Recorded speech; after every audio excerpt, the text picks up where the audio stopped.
Je suis très heureux, je m'appelle Tariq, d'ouvrir cette séance autour du prendre soin de l'humain avec le vivant, mais aussi, on le verra très probablement, si on veut vraiment prendre soin de l'humain, il faut aussi prendre soin du non-humain. Une table ronde d'une heure avec Florence Carras, fondatrice de Canopsia. Bienvenue Florence, qui nous parlera de son domaine de Frénois avec une expérience de sylvothérapie. Alors je ne sais pas s'il est parmi nous, sinon il nous rejoindra tout à l'heure, je l'espère. Philippe Grandcola, est-ce que tu es là Philippe? Alors on verra peut-être tout à l'heure. Et sinon, bien sûr, pour parler également de biodiversité, de l'importance de préserver des écosystèmes riches et en bonne santé, Hélène Soubelé. Bienvenue Hélène. Et nous allons également aller creuser un peu plus profondément la question de la santé avec deux amis qui vont partager avec nous cette table ronde, Anthony Delcambre et Marie Guirguis. Je ne sais pas si je l'ai bien dit, Marie. Oui, c'est bon. Bienvenue.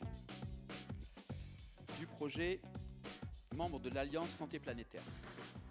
Je vais vous laisser vous installer. On va s'asseoir confortablement. Voilà, parfait. Et peut-être ouvrir cette réflexion et cette table ronde avec vous, Florence, et Canopsia. J'avais beaucoup entendu parler, à une époque, bien sûr, au Japon, de l'importance des bains de forêt pour la santé. Et je ne sais pas si c'est sous influence de cette approche aussi, peut-être plus familière dans cette partie du monde, que vous avez lancé votre projet. Mais racontez-nous un petit peu comment vous en êtes arrivé là, de faire confiance aux forêts pour la santé, et comment vous incarnez ça peut-être dans votre projet pour faire de la reliance entre les humains et soigner les organisations aussi, si j'ai bien compris. Tout à fait. Merci déjà pour l'invitation. Alors j'aimerais resituer peut-être le sujet autour de l'expérience nature que je propose. La sylvothérapie est un outil évidemment très inspiré du Japon, mais c'est un outil parmi d'autres. Excusez-moi Florence, du coup Philippe qui nous rejoint. Bienvenue Philippe. Merci, je vous en prie. Du Japon, donc nous étions en train de...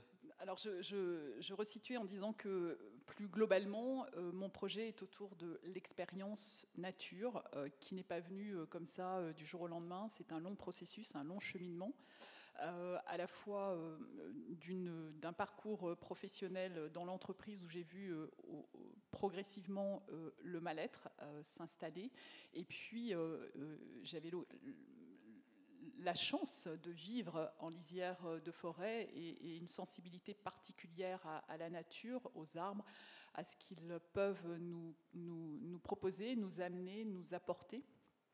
Et cette conscience aussi, à un moment donné, de ce lien de cause à effet entre le mal-être humain et l'état d'être de la nature. Donc je me suis intéressée à ce sujet, et notamment à ce que certains, notamment des chercheurs américains, ont parlé de l'extinction de l'expérience nature et des effets scientifiques qui ont été prouvés sur l'impact, je dirais, psychologique, social et aussi environnemental. Donc tout ceci m'a un peu interpellée avec cette envie finalement d'œuvrer sur ce maillon qui est aujourd'hui essentiel, déterminant et manquant pour beaucoup, l'expérience nature. Alors qu'est-ce que l'expérience nature? C'est quitter le mental, parce qu'aujourd'hui beaucoup parlent de la nature de façon très intellectuelle. Il y a aussi une composante physique, sensorielle qui est indispensable, avec le corps, le rapport que l'on peut avoir, l'expérience que l'on peut faire de la nature avec son corps, et aussi descendre encore un cran plus bas avec le cœur pour aller toucher les émotions, parce que c'est uniquement à partir du moment où on va être touché par la fragilité, par la force, par la puissance de la nature que l'on va en prendre soin. Voilà, donc mon projet, c'est tout cela. Donc, à un moment donné, voilà, donc je me suis formée à la sylvothérapie. Je suis allée au Japon. J'ai rencontré effectivement le professeur King Lee, qui a été à l'origine en tout cas, qui a conduit un certain nombre d'études médicales, scientifiques, pour prouver les bienfaits de la reconnexion à la nature sur l'état d'être, sur le niveau de stress, sur aussi les relations interpersonnelles, mais aussi sur la créativité. Donc voilà, je me suis formée à la sylvothérapie et j'ai créé ma société pour accompagner ces processus de reconnexion à la nature.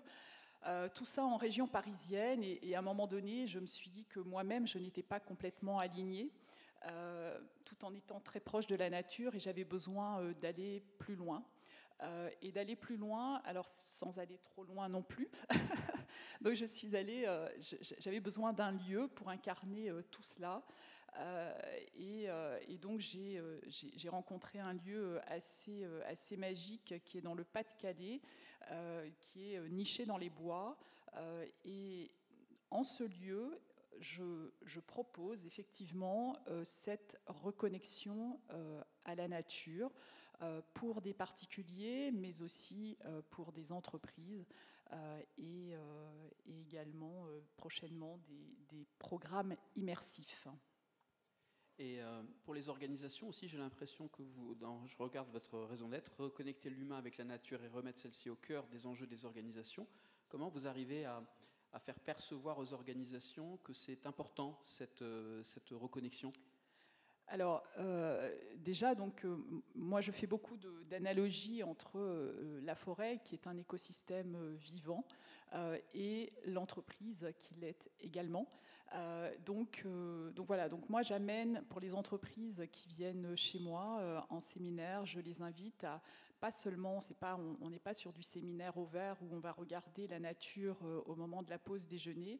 On va aller travailler en nature, dans la nature, en interaction avec la nature, en interaction avec les arbres, avec ce qui se présente, avec les saisons. J'amène une réflexion sur le rapport à la temporalité, le temps. On est toujours dans cette quête du toujours plus vite, etc. Quand on prend le temps d'observer la nature, d'observer les saisons, d'observer la croissance et le rythme et la cyclicité, tout ça est extrêmement nourrissant et intéressant aussi pour les entreprises. Je suis assez fascinée de voir les groupes qui viennent, l'impact aussi immédiat sur leur état d'être. Voilà, donc il y a des médecins, donc probablement pourront-ils parler de l'impact de la nature sur notre santé. Moi, je le constate tous les jours pour les gens qui viennent, c'est immédiat. Voilà, le niveau de stress diminue, la liberté de parole et la façon dont on va parler, où on va interagir avec les uns et les autres, est beaucoup plus apaisée.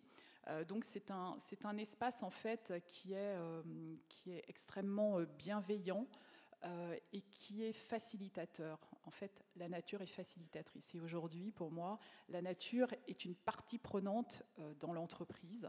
On a les salariés, on a les clients, on a les partenaires. Il y a aussi la nature. Et on ne peut plus faire sans la nature. Mais sans la nature, voilà, c'est d'aller la toucher, d'aller la sentir, pas seulement la voir de loin ou de la voir de sa tour bétonnée. Voilà. Merci Florence. Philippe, ravi de vous recevoir, directeur de recherche au CNRS, directeur de l'Institut de systématique évolution biodiversité au Muséum national d'histoire naturelle. Nous avons la chance de nous rencontrer régulièrement. Alors, ces écosystèmes, réseaux d'interaction, comment finalement voyez-vous ça, vous, le scientifique qui les étudie, ces écosystèmes, qui les suivent du point de vue de l'évolution également? Partagez-nous un petit peu votre point de vue sur ces réseaux d'interaction. Alors effectivement, bonjour à tous et excusez-moi pour le retard, hein, c'est un autre symptôme de l'urgence écologique. Quelquefois les transports en commun sont un peu compliqués. Alors oui, effectivement, la nature, en fait, plutôt, moi je préfère le terme de diversité biologique, puisque finalement on est inclus dedans. Hein. La nature, effectivement, le problème c'est que de fait, implicite, il y a la notion d'avoir besoin d'y revenir, de revenir à la nature.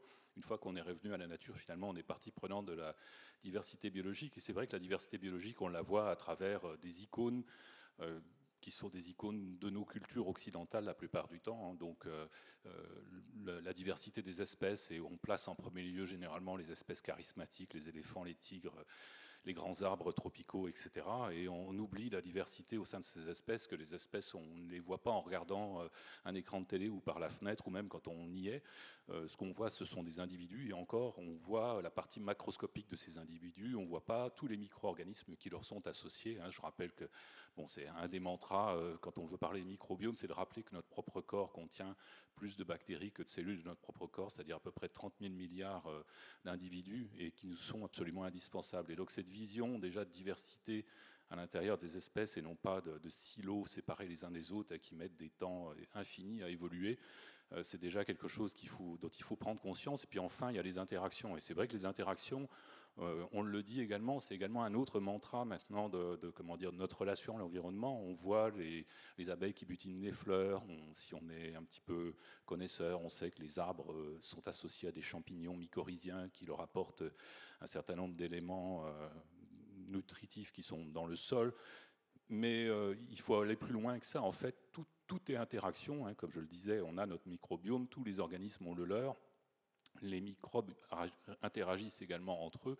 Donc tout est un tissu d'interaction, et quelquefois, en tirant un des fils de la tapisserie de ce tissu, on est tout étonné de voir l'ensemble de la tapisserie se défaire. Et bien sûr, il y a des exemples. Les exemples sont légion, dans lesquels finalement on a quelquefois une vision très statique des écosystèmes, et puis on s'aperçoit qu'en enlevant, en supprimant une espèce, on va bouleverser énormément de choses, et très souvent, malheureusement, à notre détriment, puisque nous en sommes partis, nous vivons au milieu. Donc ça, c'est un élément qu'il est indispensable de faire comprendre. Donc effectivement, dans la reconnexion, dans la connexion à la nature, il y a non seulement la raison, mais également l'émotion. Et il faut arriver, alors soit par l'immersion, soit par la fréquentation, soit par la distraction, la séduction, enfin tous les moyens sont bons. On peut arriver finalement à comprendre l'ensemble de ces éléments du vivant, et puis surtout de comprendre, je pense que nos sociétés n'ont pas besoin d'être brutalisées, ou que les individus n'ont pas besoin d'être frappés d'affirmations anxiogènes. Il faut être réaliste, bien sûr, il ne faut pas cacher la réalité, mais à contrario, quelquefois, finalement, le fait de faire rire. Moi, je reviens toujours à ce film qui m'a beaucoup marqué, le film que certains d'entre vous, probablement la majorité, ont vu, le film Don't Look Up, qui fait le récit finalement d'une espèce de déni collectif, ou d'un déni, en tout cas d'une grande partie de la société par rapport à un événement cosmique de grande ampleur. Finalement, ce film, par son aspect burlesque, il a peut-être fait beaucoup plus pour la cause environnementale que bien des discours de scientifiques comme moi, ou de personnes militantes qui ont pris conscience du problème. Donc quelquefois, je pense que beaucoup de distraction, beaucoup de séduction peut amener finalement à briser cette barrière intellectuelle et émotionnelle que nous avons, et aider à faire comprendre finalement la réalité du vivant dans toute sa diversité. Philippe, quand on voit par exemple dans nos milieux urbains, surtout dans les zones tempérées, un moment de l'année où finalement les forêts commencent à rentrer en dormance, et puis nous on accélère. On parle de cette notion de cycle, et si on regarde l'humanité urbaine, finalement c'est assez récent dans l'histoire d'Homo sapiens sapiens par rapport à 300 000 ans. Est-ce qu'on ne va pas à contre-courant de certains cycles, première question. Et puis deuxième question, le non-humain peut-il être source de stress également, et pas simplement de bien-être? Je pense entre autres à un ami qui rentrait d'Inde et qui me disait, mais tu sais, moi la biodiversité dans le sud de l'Inde, c'est faire très attention aux serpents qui peuvent rentrer dans ma maison, aux singes qui peuvent tout mettre sans dessus-dessous. Alors voilà, quel est l'équilibre entre peut-être une psychologie profonde, dont on a besoin de certains environnements, qu'ils soient rassurants ou pas, et cette histoire de cycle également Oui, effectivement, on est dans un moment aujourd'hui où l'humanité s'est concentrée dans des systèmes urbains. Alors c'est vrai pour la plupart des pays occidentaux, on le sait par exemple en France métropolitaine, un exode rural qui date déjà de pas mal de décennies, mais c'est en train de se produire également dans les pays du Sud, où il y a un exode rural absolument colossal qui se produit, des mégapoles de 20 ou 30 millions d'habitants dans un bon nombre de pays. Et là, effectivement, derrière, il y a des transformations qui sont dramatiques, tout simplement parce que cet exode ne se traduit pas par une amélioration du niveau de vie, puis d'autre part, parce que ces personnes qui sont concentrées dans le système urbain se déconnectent de la nature, et puis surtout, elles ont besoin de circuits alimentaires ou de production diverses qui deviennent industriels de fait et qui prédatent finalement sur le restant de l'environnement. Alors il faut quand même rappeler ce qu'a dit la plateforme IPBES, l'analogue du GIEC, comme on a tendance à la baptiser, ce qui agace profondément les personnes qui y travaillent naturellement. Cette plateforme a diagnostiqué, quand même a rappelé qu'il y a encore 3 milliards d'êtres humains qui se trouvent en dehors de ce schéma, et qui dépendent directement d'espèces sauvages. D'ailleurs qui sont en danger du fait de notre activité prédatrice. Donc ce système, il n'est pas encore à son point, on pourrait dire, de bascule, mais c'est vrai qu'il s'en approche. Donc ça, c'est un vrai problème, et même si nous avons, nous, en nos seins, des personnes justement qui se soucient de reconnexion, le mouvement majeur du point de vue de l'humanité, des 8 milliards d'êtres humains à peu près actuels, il est inverse pour le moment, il est encore inverse. Donc cette reconnexion, on commence à prendre conscience de sa nécessité, mais dans d'autres cas, c'est la déconnexion qui est en train de se produire.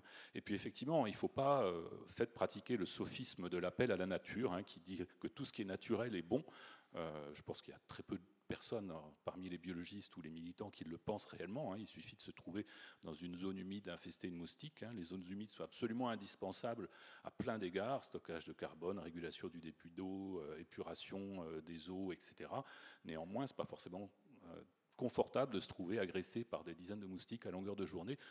Moi-même, j'ai ce type d'expérience, étant biologiste de terrain. Quand j'ai amené des étudiants avec moi dans des écosystèmes forestiers tropicaux, j'ai eu des fois des personnes qui s'y sentaient très bien, spontanément, d'autres qui mettaient un certain temps à s'y adapter, et puis d'autres, enfin, qui se rendaient compte que ce n'était pas fait pour eux, et pourquoi pas. Donc la nature n'est pas forcément bénéfique ou bonne dans tous ces aspects. Néanmoins, il y a effectivement cette sensation dont on parlait tout de suite, malgré tout, de relâchement, d'une certaine pression, de confort sensoriel.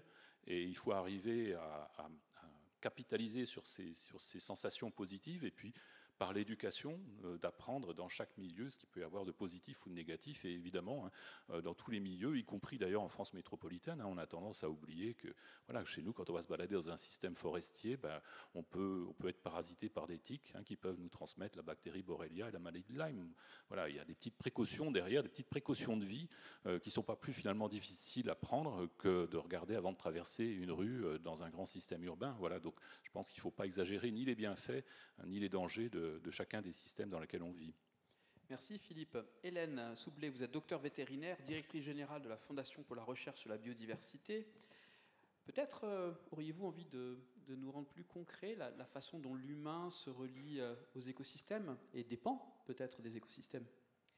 Oui, donc pour rebondir sur ce que disait Philippe, vous rappelez que, en effet, nous faisons partie de cette biodiversité et que nous retirons de la biodiversité un certain nombre de bienfaits qu'on appelle les services écosystémiques ou les contributions de la nature aux humains. Et donc ces bienfaits sont assez larges et expliquent en fait notre dépendance. C'est un cadre théorique, mais qui permet de bien comprendre notre dépendance. Et donc la plateforme que Philippe évoquait, donc l'IPBES, a publié en 2019 une grande évaluation mondiale sur la biodiversité et les services écosystémiques, qui montre, alors d'une part, que la biodiversité en effet s'effondre sous le fait des activités humaines et des pressions directes et indirectes qu'on exerce sur elle, mais que cet effondrement de la biodiversité en fait entraîne un autre effondrement qui est peut-être un petit peu moins connu, un petit peu plus silencieux, c'est celui des services écosystémiques, et qui sont au nombre de 18, comme le cadre LIPBES. Alors on peut trouver d'autres cadres qui sont aussi pertinents, mais celui-ci me semble quand même assez éclairant. Donc, parmi ces services écosystémiques, il y en a que vous connaissez très bien, comme la pollinisation, évidemment, la biodiversité nous permet en fait la pollinisation d'un grand nombre de nos cultures dont nous dépendons, qui sont souvent d'ailleurs les aliments les plus nutritifs, les fruits en particulier. Et donc, pollinisation, d'autres services également qui sont connus, hein, mais d'ailleurs vous l'avez évoqué, Tariq, c'est les services de production, la biodiversité, effectivement, c'est ce que nous mangeons globalement. Hein. On a encore un peu de mal à manger de l'argent, par exemple, directement. Mais donc on mange de la biodiversité, on utilise aussi la biodiversité pour le bois, donc nos constructions, par exemple, ou nos habits, le coton. On utilise aussi la biodiversité via l'énergie, alors le bois toujours hein, peut servir à nous chauffer. Et puis le pétrole, je vous rappelle, c'est de la biomasse voilà, qui s'est transformée en fait en pétrole pendant des millions d'années. Et donc cette biodiversité nous sert comme ça. Et puis il y a des services qu'on connaît un petit peu moins bien, ce sont les services de régulation. Donc la biodiversité via les sols par exemple ou via les arbres nous aide à réguler la qualité de l'eau, la qualité de l'air, nous aide également via des écosystèmes comme les mangroves ou les forêts sur les littoraux, nous aide à réguler les événements climatiques extrêmes.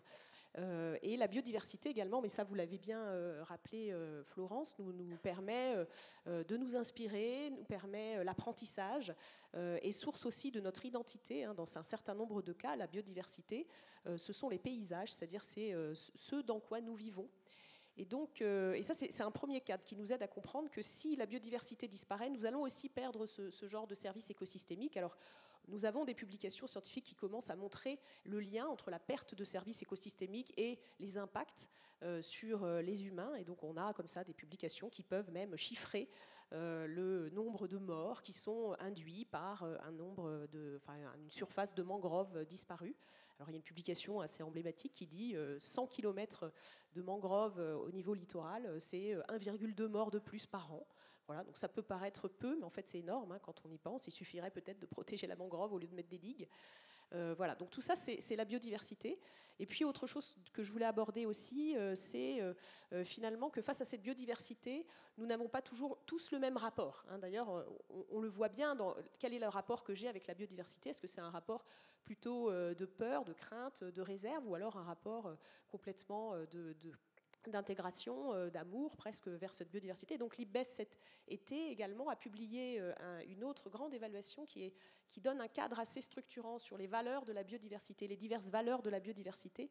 Alors ce qui est étonnant, c'est que quand j'en parle dans différents cercles, souvent les gens, quand ils entendent valeur de la biodiversité, ils voient tout de suite derrière la valeur monétaire, donc des euros affectés à cette biodiversité. En effet, hein, si je coupe un arbre, je peux éventuellement en retirer quelque argent. Mais en réalité, les valeurs, elles sont au nombre de quatre grands types de valeurs. La première, c'est la valeur instrumentale, c'est-à-dire je vais considérer la biodiversité pour ce qu'elle me rapporte, c'est-à-dire la biodiversité utile. La deuxième, c'est la valeur relationnelle. Je vais considérer la biodiversité en ce qu'elle m'apporte du bien-être, et donc c'est plutôt la biodiversité qui est liée au paysage, à l'identité. La troisième valeur, c'est la valeur intrinsèque de la biodiversité. C'est lorsqu'on considère la biodiversité pour elle-même, c'est-à-dire non pas parce qu'elle nous rapporte quelque chose ou qu'elle aurait plus le droit de vivre, ou qu'elle serait nuisible ou pas nuisible. Et donc c'est la biodiversité pour elle-même, son droit d'exister sur cette terre à nos côtés. Et puis la quatrième valeur, qui est beaucoup moins partagée dans nos sociétés occidentales, c'est une valeur qui s'appelle cosmogonique, qui est une valeur en fait qui considère la biodiversité comme un élément ou un membre de notre famille. C'est plutôt des valeurs qui sont partagées par les communautés locales et les peuples autochtones. Voilà. Et donc, ce qui est intéressant quand même par rapport à l'ensemble de ces valeurs, c'est que déjà, on n'est pas forcément obligé de ne dépendre que d'un seul type de valeur, hein, uniquement instrumental, par exemple. On peut dire qu'on appartient ou qu'on se reconnaît dans plusieurs types de valeurs. Et puis la deuxième chose qui est intéressante, c'est que dans tous les types de valeurs, il y a une forme de protection de la biodiversité qui se met en place. Et donc c'est intéressant d'agir sur cette protection de la biodiversité pour reconnaître déjà de quelle valeur se prétend la personne qui est en face de nous, avec qui on discute, avec qui on négocie, pour savoir s'il reconnaît la biodiversité plus par sa valeur économique, donc peut-être la valeur instrumentale, les services écosystémiques qu'il peut en retirer, mais il va être intéressé également à protéger cette biodiversité. C'est l'usage durable de la biodiversité dont on parle ici, c'est-à-dire évidemment si vous avez une biodiversité que vous exploitez, il est tout aussi intéressant de la protéger pour pouvoir l'exploiter pendant des années, voire permettre à vos enfants ou aux générations futures de continuer à l'exploiter, plutôt que de la détruire complètement et puis ensuite de ne plus avoir accès à cette biodiversité. Les valeurs relationnelles, c'est des personnes qui vont plutôt penser à protéger des paysages, de leur enfance vivant, ce qu'ils ont connu, qu'ils chérissent, qui est celui peut-être de leurs grands-parents, de leur famille, le paysage traditionnel, et donc des usages de ce paysage qui vont être aussi préservés ainsi. La valeur intrinsèque, on va retrouver plutôt les personnes qui considèrent qu'il faut protéger la biodiversité et peut-être lui affecter des espaces pour lui permettre d'évoluer librement. Et puis la valeur plutôt cosmogonique, ce sont des personnes qui vont protéger la biodiversité parce qu'elles font partie de leur famille, comme leurs enfants, leurs parents, etc. Et donc c'est intéressant de voir d'où on parle finalement quand on veut protéger la biodiversité et de voir les leviers d'action qu'on peut utiliser pour que cette biodiversité soit protégée au bénéfice de tous, y compris d'elle-même. Merci Hélène. Alors je vais vous demander peut-être de le garder encore quelques secondes, une minute peut-être. Est-ce que vous avez vu dans ces différentes valeurs des changements de hiérarchie dans la société dans laquelle vous évoluez ou que vous observez au cours de votre carrière? Est-ce que les choses changent depuis, disons, une dizaine d'années? Alors, oui, c'est-à-dire qu'on a beaucoup développé, je pense, la valeur relationnelle qui a pris de l'ampleur dans le débat public, la valeur relationnelle vis-à-vis de la biodiversité, et notamment en matière de protection, on protégeait beaucoup plus volontiers, il y a plusieurs dizaines d'années, les espèces, puis on est passé à la protection des espaces, en reconnaissant que ces espaces pouvaient rendre d'autres services que simplement protéger la biodiversité, mais qu'ils étaient aussi des éléments de notre patrimoine, et qu'il fallait ainsi les protéger. Et donc les trois valeurs instrumentales, relationnelles et intrinsèques ont évolué, ont peut-être nourri leur propre argumentaire pour démontrer que la protection de la biodiversité était possible.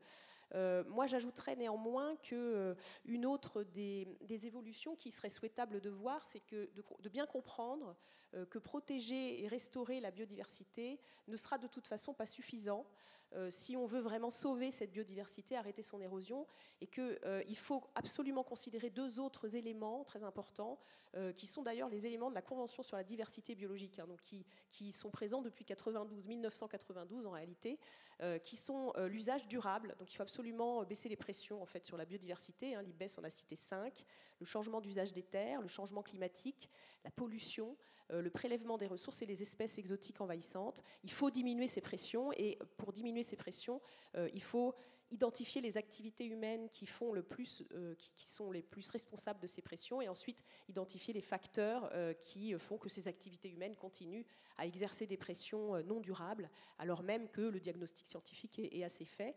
Et puis la troisième chose qu'il faut absolument aussi mettre en œuvre quand on veut protéger la biodiversité, c'est la justice d'accès à la biodiversité, donc à la fois aux ressources génétiques de cette biodiversité, mais également à la biodiversité elle-même. Il y a un mauvais partage en fait, de ces biodiversités dont certains en accaparent les bénéfices beaucoup plus que d'autres, et également l'accès équitable et juste aux services écosystémiques issus de cette biodiversité.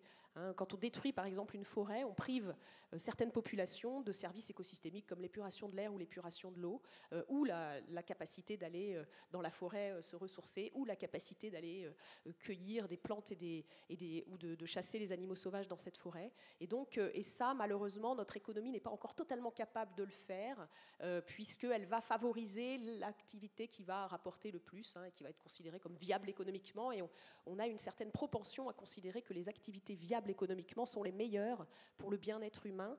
Mais je pense très sincèrement, et les publications scientifiques le démontrent de plus en plus, que les différentes valeurs ou dimensions du bien-être humain doivent être prises en compte, pas uniquement la valeur économique, pas uniquement l'argent que vous avez à la fin du mois sur votre compte en banque, mais également votre qualité de vie et la façon dont vous ressentez du bien-être, par exemple en vous promenant dans la forêt, en vous promenant dans le paysage de votre enfance, sur les littoraux, à la montagne, etc. Voilà.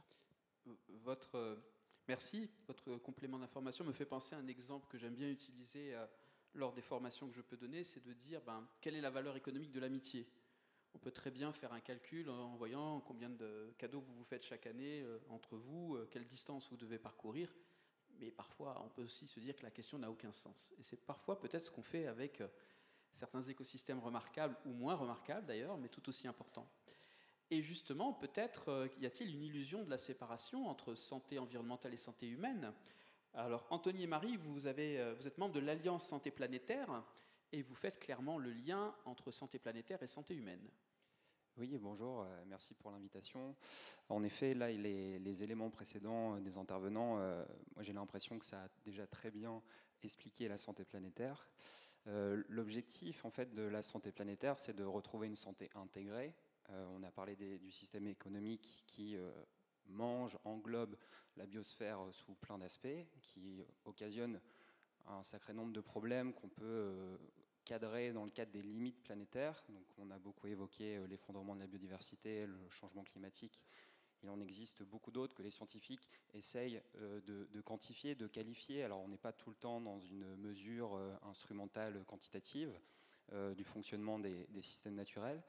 Et en fait, nos systèmes socio-économiques, donc certains types de systèmes, on pourrait appeler le capitalisme, l'économie néolibérale, ont des pressions sur le fonctionnement de notre système Terre qui vont dégrader très gravement en fait, nos milieux de vie. Et ces milieux de vie dégradés ne vont plus fonctionner, ne vont plus rendre leur service écosystémique et vont en retour en fait, nous affecter. Alors de multiples manières, on a parlé de la santé humaine en lien avec les arbres, avec la forêt, ce que ça pouvait nous apporter comme bénéfice. Mais c'est vrai qu'en tant que médecin, on se rend compte que ça affecte l'ensemble de notre corps et de notre mental, de notre esprit. La liste est très longue. Si on parle que de la pollution, par exemple, la pollution chimique, il y a des études toutes récentes où on arrive à faire des relations de causalité. Alors c'est très compliqué d'un point de vue toxicologique d'identifier une substance qui aurait une répercussion ou un type de maladie, mais c'est absolument considérable en fait ce que la science arrive à prouver entre les liens de notre santé humaine avec celle des écosystèmes. Alors la santé planétaire, c'est ça, c'est vraiment incarner la notion de transdisciplinarité. Au sein de notre association, il y a beaucoup de médecins. C'est peut-être le mot santé qui fait que les médecins spontanément arrivent et s'organisent pour faire vivre cette manière de concevoir et d'aborder la santé. Mais on a aussi besoin de communiquer avec énormément d'autres disciplines, et pas que les disciplines, si je les résume un peu dures, scientifiques. L'apport des sciences humaines et sociales, notamment l'anthropologie, est considérable. On a parlé des systèmes de valeurs. Quelle autre valeur peut nous permettre de non seulement comprendre qu'on fait partie de la nature, mais est-ce qu'on reste dans une vision d'accord, on en fait partie, on a compris ça de manière scientifique, on est habité par des bactéries, on a parlé du microbiote, mais comment cette manière d'habiter le monde, en faisant partie des écosystèmes, peut s'intégrer, peut s'organiser dans des institutions, comment on peut s'organiser collectivement pour que ce ne soit pas seulement une compréhension des interactions, mais dans nos modes d'organisation avec nos sociétés et notre économie. Donc c'est un sujet assez vaste. Et donc voilà, il y a un mouvement scientifique, c'est aussi un domaine social. Donc on sort un peu du champ de la neutralité scientifique, on essaye de comprendre comment on peut amener des changements transformateurs, donc à plein de niveaux. Il y a une revue dans le Lancet, qui est une revue médicale de renom qui diffuse ces connaissances. Et c'est une organisation qui est internationale avec la Planetary Health Alliance. Et en France, il y a une branche qui essaye de faire vivre cette approche intégrée de la santé. Lancet Planet Health en 2017, si mes notes sont justes. Marie, vous voulez peut-être dire quelques mots sur vous? Vous êtes interne, vous, dans la région parisienne. Oui, exact. Donc, je suis interne en médecine générale. Et donc, avec Anthony, on fait partie de la même association, l'Alliance Santé Planétaire. Et effectivement, on est beaucoup de médecins parce que je pense qu'on a été beaucoup en perte de sens dans notre métier parce qu'on se rend bien compte qu'avec les changements environnementaux, on ne pourra plus pratiquer la médecine comme on l'a fait jusqu'à maintenant. On peut parler des résistances aux antibiotiques, on peut parler de cette épidémie de maladies chroniques, à savoir les diabètes, les maladies auto-immunes, l'asthme, et évidemment toutes les maladies oncologiques, donc cancer, etc., qui vont rendre notre métier extrêmement compliqué de plus en plus, avec la diminution des ressources qui nous permettra de mettre en place des thérapeutiques pour les soigner. Donc voilà, moi j'arrivais au tout début de ma formation pratique il y a 2 ans maintenant, avec le début de mon internat, et j'ai réalisé qu'autour de moi on était beaucoup à se poser la question de mais quelle médecine pour demain en fait. Donc il y a un vrai besoin de faire un état des lieux de quel type de thérapeutique on va pouvoir proposer plus tard. Mais avant de pouvoir penser au thérapeutique, en fait, le vrai enjeu pour moi de la santé planétaire, c'est de se dire si on arrêtait d'arriver en tant que médecin au bout de la chaîne quand le patient est déjà malade et a déjà des complications de la maladie, et est-ce que ce ne serait pas possible en fait d'essayer de prévenir vraiment tout ça? Alors bien sûr, on peut prévenir en disant mangez moins de sucre, bougez plus, ça c'est effectivement les politiques de santé publique qu'on a eues jusque-là. Mais si on arrive à vraiment re-questionner totalement nos modes de vie, les fondements de notre société, et que du coup on arriver encore en amont de juste être devant la frustration de ne pas pouvoir manger ce gâteau parce qu'il est plein de sucre, mais arriver bien avant en se disant comment dire, aujourd'hui, est-ce que c'est possible de vivre dans une société où ces tentations, ces frustrations n'existent tout simplement plus et nous évite de rentrer dans toutes ces pathologies qui sont extrêmement compliquées à traiter par la suite. Donc voilà, la santé planétaire nous permet de questionner de manière extrêmement globale notre santé humaine. Et surtout, le message vraiment qui est très important, c'est que c'est en prenant soin des écosystèmes, c'est en prenant soin de la planète de manière globale qu'on pourra prendre soin de l'humain. Et ces interconnexions entre prendre soin de l'autre et prendre soin de nous est extrêmement importante. Et par l'autre, j'entends l'autre homme, mais bien sûr l'autre, l'animal, la plante, le sol, l'air. Voilà. Donc c'est cette vision globale qu'on essaye de promouvoir. Merci. Vous vouliez compléter, Anthony ? Oui, en fait, je voulais revenir sur le paradigme en fait en santé qui habite aujourd'hui les facs de médecine ou notre système de santé. C'est qu'on est vraiment dans le biomédical. Voilà, on est centré sur la maladie et donc on développe des stratégies avec pas mal de puissance en termes de capacité à trouver des médicaments, à comprendre le vivant, mais on oublie quelque chose de vraiment fondamental. C'est pour ça qu'on parlait des déterminants écologiques et sociaux de la santé comme fondamentaux en fait de notre santé, ce qu'on a vraiment occulté dans l'apprentissage de ce que c'était ce que c'est que la santé et d'être médecin et donc de se préoccuper de cet objet assez fabuleux. Et est-ce qu'on n'a pas besoin aussi de travailler sur un changement de paradigme, c'est-à-dire quels sont les environnements favorables à la santé ? Qu'est-ce qui fait qu'on est en bonne santé ? C'est une bascule qui paraît toute simple, mais c'est un changement de paradigme. On passe du paradigme biomédical au paradigme de la salutogénèse, avec donc de la prévention, mais surtout de la promotion. C'est quels sont les environnements favorables à la santé. Et ça, il y a énormément de domaines autres que la santé pure, l'écologie, l'architecture, les sciences humaines et sociales, qui nous apportent ces réponses. Et le pilier de la santé permet de les articuler.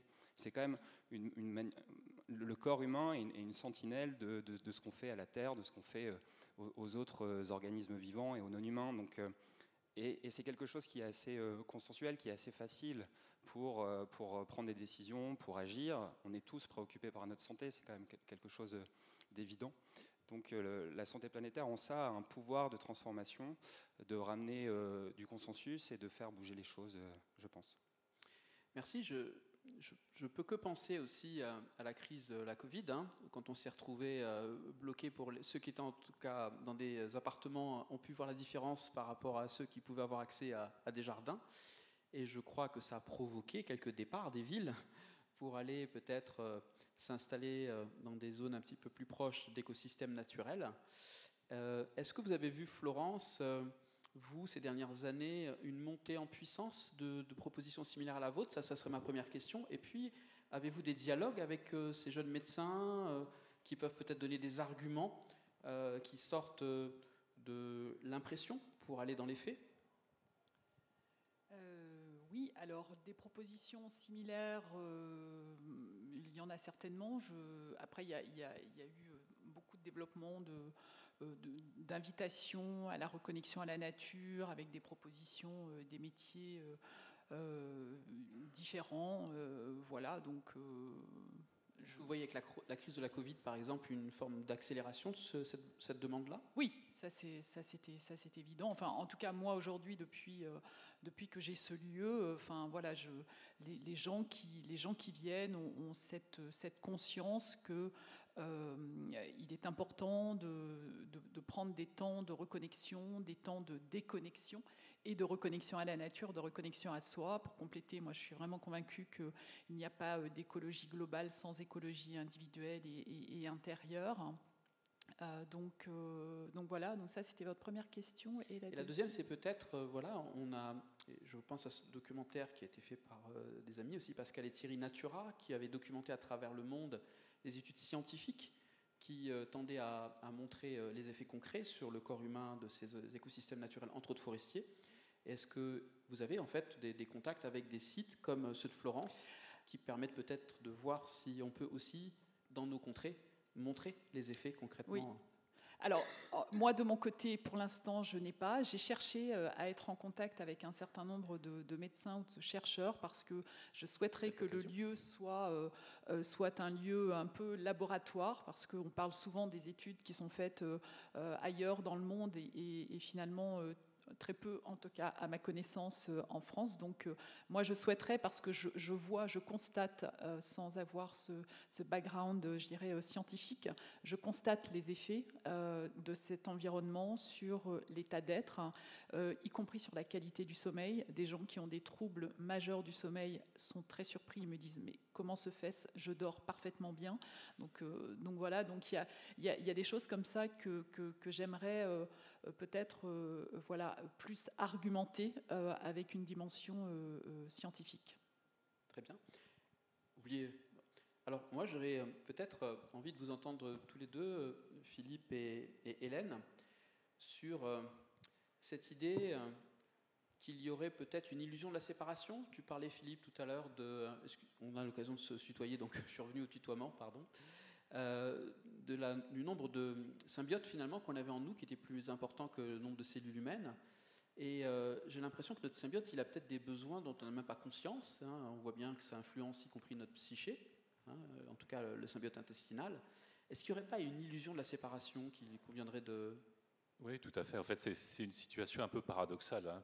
On ne s'en rappelle pas, bien sûr, mais nos grands-parents, arrière-grands-parents, selon notre âge, vivaient dans un monde qui était dominé par la théorie des miasmes. Donc on ne connaissait pas les micro-organismes, pas vraiment, et puis on avait l'impression qu'il y avait quelquefois des influences délétères dans l'environnement qui nous rendaient malades. Et puis là-dessus arrive en fait quelqu'un comme Pasteur, par exemple, qui vraiment met le doigt sur le fait qu'un certain nombre de germes sont responsables, ou en tout cas n'apparaissent pas spontanément dans notre environnement.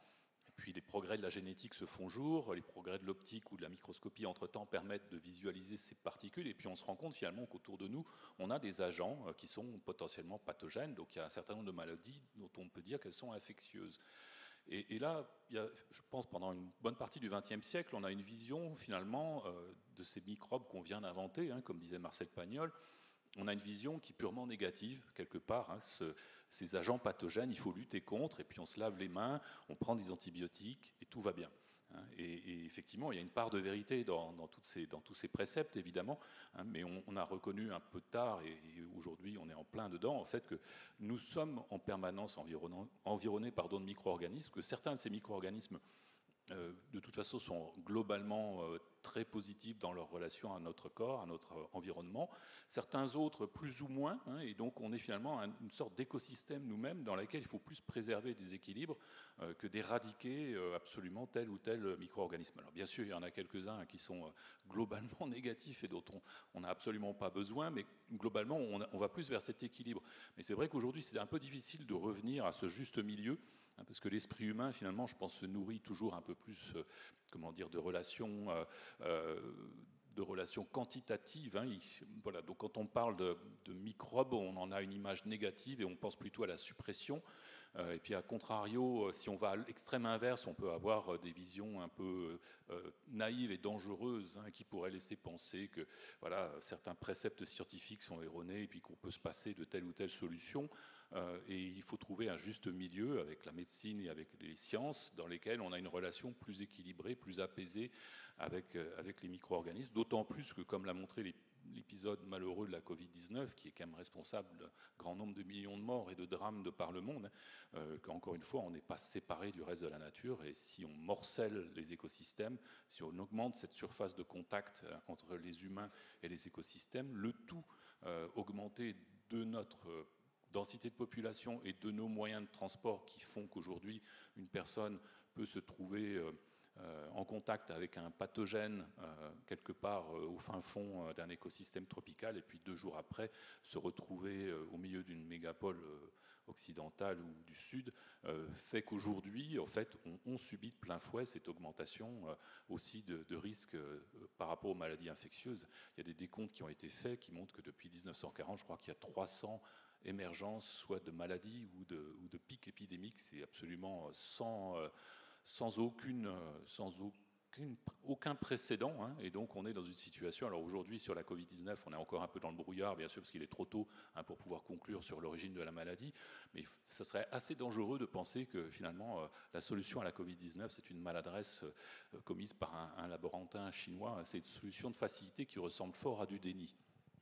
Donc bouleverser les systèmes écologiques, c'est s'exposer à l'émergence de crises telles que celle qu'on vient de traverser. C'est un symptôme plus que réellement un fait isolé. Hélène, j'avais envie de vous demander quelque part, est-ce que cette notion de service écosystémique, on pourrait aussi l'explorer du point de vue des non-humains? Je me rappelle, petite anecdote, grâce à un ami qui s'appelle Éric Julien, qui avait fait venir des chamans de la nation Kogi, de la Sierra Nevada, dans la vallée de la Drôme. Et Narcissa, une des chamanes Kogi, était un peu choquée qu'on entoure une source d'eau de grillage. Elle dit, mais c'est pas que pour les humains l'eau, comment vous pouvez faire ça dans votre culture? Alors, service écosystémique pour qui? Alors, le service écosystémique, c'est en effet une vision très instrumentale de la biodiversité. C'est pour ça qu'on le place dans la première typologie de valeur. C'est très anthropocentré, c'est-à-dire c'est un service que les humains retirent de la nature, mais en effet...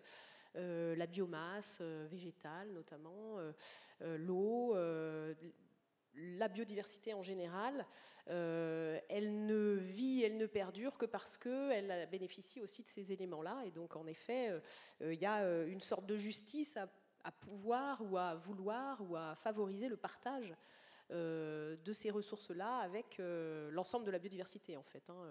Voilà. Et donc là, on serait plutôt dans une relation intrinsèque de la biodiversité, c'est-à-dire ils ont le droit autant que nous d'être sur cette terre, d'ailleurs y compris le moustique tigre et le requin.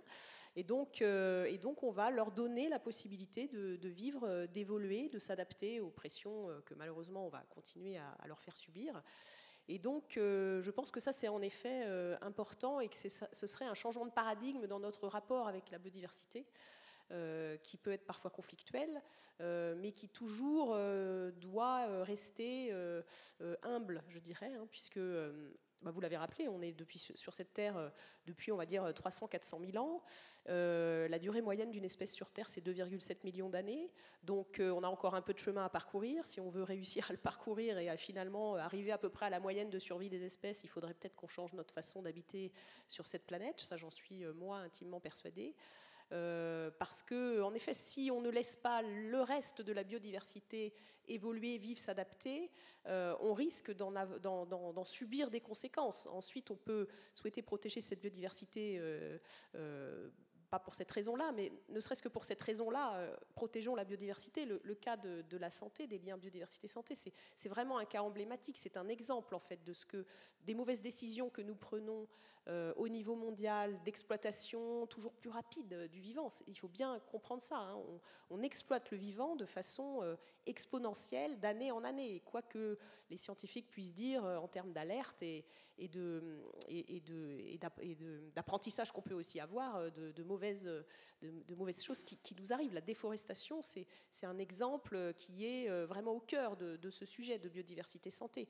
S'il y a des émergences infectieuses aujourd'hui qui s'accélèrent, c'est parce que en fait, on va détruire des milieux naturels, pénétrer dans ces milieux naturels de plus en plus profondément et donc rencontrer des agents pathogènes que nous n'étions pas censés rencontrer, avec lesquels nous n'avions pas eu de contact.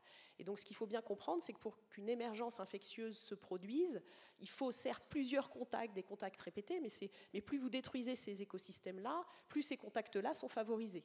Et donc vous avez la présence de pathogènes de façon très diversifiée, parce que là aussi on a une corrélation assez claire entre la biodiversité, donc la diversité biologique sur un territoire et la diversité des pathogènes qui sont sur ce même territoire. Donc en effet, les zones où il y a le plus de pathogènes potentiels, virus, bactéries, champignons, ce sont les zones surtout tropicales, en Asie du Sud-Est notamment, mais si on n'est jamais en contact avec ces pathogènes-là, on n'a pas de problème. Et donc le fait de déforester, ça nous met en contact de façon plus rapide. Et puis il y a un troisième facteur quand même qu'il ne faut pas oublier dans ces émergences infectieuses, c'est la réceptivité en fait, de l'individu qui va être en contact avec ce pathogène, individuel souvent, hein, et donc le fait que oui, nous ne sommes pas égaux face à ça, et certaines personnes vont développer des maladies, certaines autres ne développeront pas des maladies du fait du terrain, plus ou moins, on va dire, forts qu'ils ont et leur capacité à se défendre, leur système immunitaire, des problématiques génétiques également. Il y a énormément de choses qui expliquent les émergences, mais ce qu'il faut bien comprendre aussi, c'est que autant quand on détruit les écosystèmes, on se rapproche des pathogènes, mais il y a aussi un deuxième phénomène. Quand on anthropise des écosystèmes, il y a de plus en plus de publications scientifiques qui montrent qu'en fait, on sélectionne aussi, de façon involontaire, hein, on ne le fait pas exprès, on sélectionne des espèces vivantes qui sont hôtes de pathogènes qui sont partagés avec l'homme. Pourquoi ? Parce que ces espèces vivantes-là, qui sont capables de résister à nos environnements très anthropisés, plein de lumière, plein de bruit, plein de pollution, plein d'hommes, en fait, c'est aussi des espèces qui ont coévolué plus ou moins avec nous depuis longtemps. Leurs pathogènes ont aussi coévolué avec nous depuis longtemps. Ce sont nos animaux domestiques, par exemple. Ce sont des espèces qu'on appelle synanthropiques, c'est-à-dire qui évoluent à côté de l'homme, qui profitent en fait de nos sociétés, hein, comme le rat, le moustique. Le pigeon, et donc ces espèces-là en fait vont partager plus de pathogènes avec nous. Donc on élimine toutes les espèces qui sont trop spécialistes, qui ne sont pas assez capables de s'adapter et qui, elles, dont les pathogènes ne présentent pas de danger pour nous, et on sélectionne les autres qui du coup se retrouvent face à beaucoup plus d'habitats, donc ils peuvent occuper des niches écologiques plus larges, beaucoup plus de ressources alimentaires, parce qu'il y a moins de compétition, les autres on les a éliminés, et donc ces espèces-là se multiplient, leurs pathogènes aussi, et donc nous sommes beaucoup plus à même de rencontrer finalement une maladie nouvelle ou différente, un virus qui va s'adapter beaucoup plus à l'homme, qui va peut-être muter et qui va devenir beaucoup plus virulent par exemple que les virus avec lesquels on avait l'habitude qu'on avait l'habitude de côtoyer auparavant. Voilà, donc tout ça en fait, l'anthropisation des milieux, la destruction des espaces naturels, la réduction de la diversité du vivant, ça pose vraiment beaucoup de problèmes à l'humanité, et la santé en est c'est un problème majeur, c'est un problème, je pense que tout le monde peut comprendre, mais n'oubliez pas qu'il y a aussi d'autres problèmes, et ce que vous disiez au départ est absolument vrai, c'est-à-dire que le partage des ressources, c'est en effet entre les humains, il y a déjà beaucoup de choses à faire pour que ça soit équitable, mais c'est aussi avec les autres qu'humains ou les non-humains. Merci. Peut-être pour finir sur les aspects psychologiques, pas simplement physiologiques et biologiques au sens physiologique. Je suis toujours assez fasciné par ces études qui montrent que les comportements des enfants dans une cour avec des plantes, ce n'est pas tout à fait les mêmes que dans une cour complètement minéralisée. Tous les aspects éco-psychologie finalement. Est-ce qu'il y a là aussi, peut-être dans la dimension médicale, des explorations, des ponts faits avec les dimensions psychologiques et éco-psychologiques ? Oui, il y a même un réseau de professionnels qui essayent de cadrer tout ça, parce que l'éco-psychologie, c'est un champ vaste qui pourrait inclure plein de choses, donc ça a besoin de structurer en organisation un peu scientifique, avec des règles, avec un cadre. Donc il y a un réseau en France qui s'appelle le réseau RAFUE, R-A-F-U-E, avec des collèges de scientifiques, des médecins, des psychologues et des psychiatres, parce que vous faisiez peut-être référence à l'éco-anxiété, à l'éco-psychologie, enfin à la solastalgie, qui sont très largement là diffusées dans les médias. Pourriez-vous redéfinir rapidement pour nous ? Alors, l'éco-anxiété, c'est ce trouble en fait qui nous habite quand on se rend compte que les conditions de vie sont en train de se dégrader à tel point que ça met en danger en fait notre propre survie, donc la crise écologique en fait. Et la solastalgie, c'est un peu le mal du pays sans être partie du pays. C'est un Australien qui a popularisé ce terme, c'est se rendre compte que son environnement proche se métamorphose, se dégrade, et donc on ressent cette nostalgie d'une haie qui a été abattue pour le remembrement ou d'autres phénomènes dans nos territoires de vie. Et on se rend compte, donc chez les enfants, c'est assez c'est assez frappant, notamment dans leur capacité cognitive et leur capacité sociale à se relier aux autres enfants et à adopter des capacités d'entraide. Si on les fait aller en forêt, par exemple, il y a des écoles de la forêt, c'est assez fascinant de voir ce qu'ils sont en mesure de faire. Donc ça, à mon avis, ça peut être une porte pour créer pour que des humains soient plus sociaux déjà envers ses congénères, mais également en créant un rapport sensible au vivant qui va se perpétuer, parce qu'on parlait d'amnésie environnementale ou d'extinction de l'expérience de la nature. Ça fait très certainement partie du fait qu'on a du mal en fait à défendre les milieux de vie parce qu'on les connaît mal, ou alors on les connaît d'un point de vue intellectuel et sans les affects. On parlait d'émotion aussi, l'émotion c'est la mise en mouvement. Les personnes qui défendent le mieux leur environnement, c'est parce qu'ils ont des liens affectifs forts avec des arbres par exemple, et ils vont les défendre, ils vont s'attacher à ces arbres pour plein de raisons. Ça pourrait être les services que ça nous rend, mais c'est surtout ce qui permet vraiment de les défendre, c'est l'attachement au milieu de vie. Et on s'organise différemment, ça fait partie de soi, et donc on le défend. Donc oui, c'est un champ passionnant et qui est en train de se structurer. On en dit beaucoup de choses, de l'éco-anxiété, de la solastalgie. Je regardais la presse là, en prenant le train, il y a des affiches de plein de magazines qui en parlent. C'est pas un symptôme, hein, c'est pas une maladie. Il y a beaucoup de psychologues qui rassurent les patients qui en souffrent en disant mais vous êtes des personnes on ne peut plus normales, qui au contraire ressentent véritablement les dynamiques en cours. Donc certes, on n'est pas forcément très bien, il y a de la tristesse, il y a de la colère. Alors l'éco-anxiété, ça brasse toutes les émotions. Il peut aussi y avoir un moment de la joie quand on s'organise collectivement pour planter des arbres, pour agrader, donc permettre aux écosystèmes de retrouver leur équilibre, en sachant que c'est les écosystèmes qui sont quand même pionniers. Il faut surtout les laisser faire, il faut surtout arrêter de les nuire. Bon, voilà ce que je pouvais dire là-dessus. Pardon, si je peux juste rajouter, c'est vrai qu'il y a cette phrase qui est assez claire pour moi, de dire que l'éco-anxiété, c'est une réaction saine dans un monde qui est malade. Je pense que ça résume quand même bien ce sentiment. Et juste pour revenir sur la reconnexion avec la nature, notamment pour les enfants, ça pose quand même clairement la question de la justice sociale. Tant qu'on ne répond pas à la question de la grande précarité, tant qu'on ne répond pas aux problématiques des banlieues, des cités, où la forêt n'est juste pas accessible, de toute façon, cette reconnexion avec les plus jeunes, donc, qui sont les générations futures, ne pourra jamais se faire. Donc on ne peut pas faire d'écologie sans justice sociale, et je pense que ça, c'est un enjeu vraiment important. Eh bien, ça tombe très bien, parce que je voulais finir pour les dernières minutes en vous demandant, selon votre point de vue personnel même, au-delà des institutions dans lesquelles vous évoluez, l'enjeu des enjeux, pour essayer de répondre aux enjeux de l'époque, ça serait quoi? Marie, est-ce que vous considérez avoir répondu ou... Oui, je pense que j'ai répondu clairement. L'enjeu, c'est aujourd'hui... peut-être je peux rajouter que pour une grande partie de la population qui vit dans une certaine aisance financière, même s'ils vivent en ville, c'est toujours possible d'aller à la campagne, d'aller à la mer, de pouvoir un tout petit peu se replonger quand même dans la totalité de l'écosystème. Mais en fait, la problématique sera complètement différente la problématique est différente pour les populations qui n'ont pas les moyens de sortir de chez eux et de se reconnecter. Donc je pense que c'est vraiment quelque chose de très important à prendre en compte aujourd'hui dans nos réflexions. Donc, j'ai 2 questions à chacun d'entre vous, si vous pouviez être bref. Enjeu des enjeux et une ressource que vous aimeriez partager. Ça peut être un livre, un site web ou quelque chose qui vous semble être intéressant pour la bibliothèque idéale qui nous permettrait de creuser ces questions-là. Philippe, peut-être ? De ton point de vue, l'enjeu des enjeux et peut-être une ressource que tu aimerais partager. Alors l'enjeu des enjeux, moi il me semble que c'est vraiment de penser qu'on peut le faire. Voilà. C'est-à-dire que c'est pas...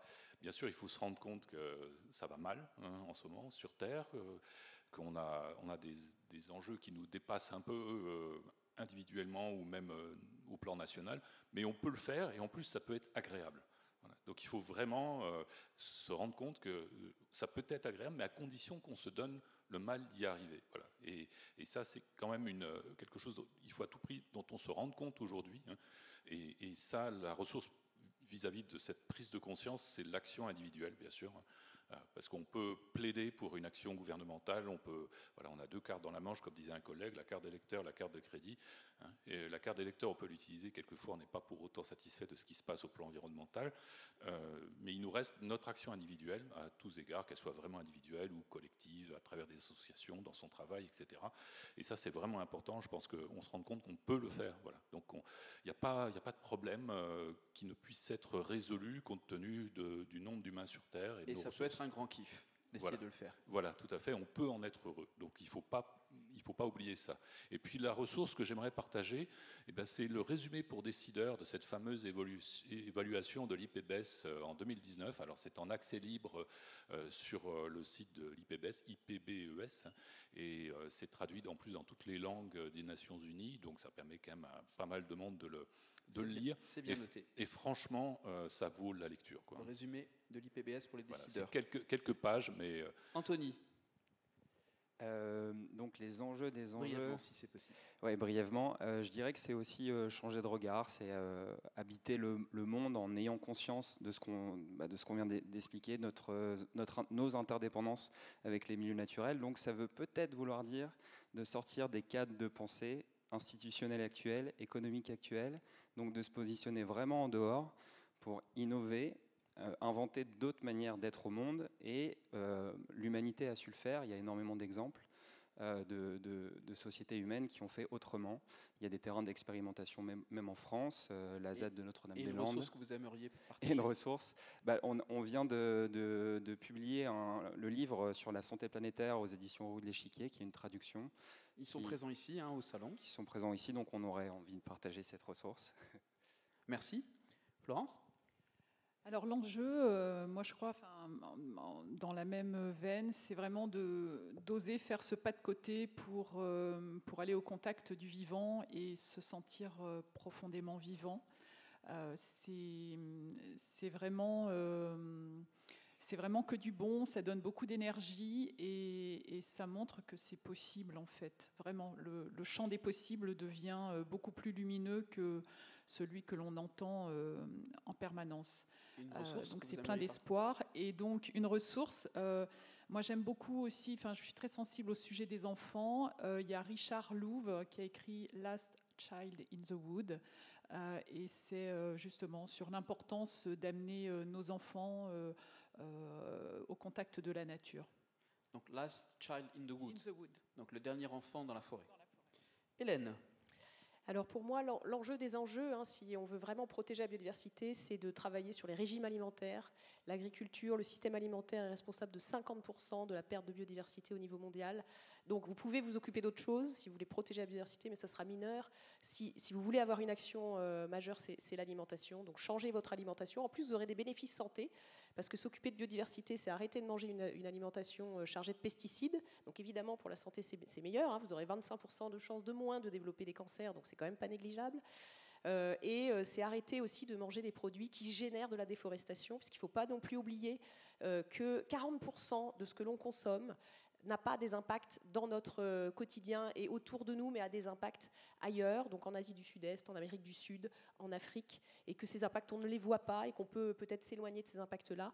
Mais juste aussi parce que je sais que vous allez m'interrompre, mais une dernière information, les écosystèmes sont fragiles, on est arrivé vraiment à des points pour certains de non-retour. Il y a une publication scientifique qui m'a vraiment marqué cet été, qui dit que la forêt amazonienne, vous voyez, c'est quand même gros, énorme et tout ça, on a l'impression que c'est intouchable, on la déforeste à toute allure. Les chercheurs disent 25% de plus de déforestation sur cette forêt entraînera son déséquilibre et ça va se transformer en savane. 25% de plus, on y va à toute allure. Les points de bascule. Les points de bascule. Donc, arrêtez de manger des produits qui génèrent de la déforestation en Asie du Sud-Est et en Amérique du Sud, et notamment arrêtez de consommer de la vache qui est nourrie avec ces protéines végétales qui sont cultivées là-bas.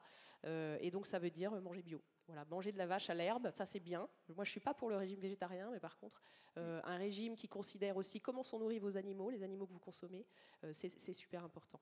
Merci. Et puis peut-être comme ressource, Je dirais, il y a un reportage qui m'a vraiment interpellée parce qu'il montre vraiment les conséquences des mauvaises décisions et l'aveuglement et le déni face à ces mauvaises décisions. Et on va continuer dans le même sens toujours et toujours. C'est le reportage récent d'Arte, je crois qu'il a quelques mois, qui s'appelle « Des poussières et des hommes », qui parle du Dust Bowl aux États-Unis. Donc cette grande crise aux États-Unis qui a été induite par une agriculture non durable. En gros, ils ont labouré les terres sur des surfaces énormes dans les grandes plaines des États-Unis et ils ont généré donc, le titre, c'est Des poussières et des hommes. Des poussières et des hommes. Sur le Dust Bowl, il y a 4 épisodes, c'est passionnant et vous verrez que c'est pas toujours évident pour des politiques de changer de décision, en fait, de se rendre compte déjà qu'il y a un problème. Et c'est là qu'on rejoint les problèmes d'injustice et d'inéquité et de problèmes sociaux. C'est que ce qui touche certains, d'autres qui sont aux commandes ou qui bénéficient de la situation ne sont pas prêts à le regarder, à le considérer et à changer les choses pour que tout le monde puisse avoir un monde équitable et juste. L'enjeu de l'alimentation. Merci bien à tous et à toutes pour cette table ronde qui fait du bien. Et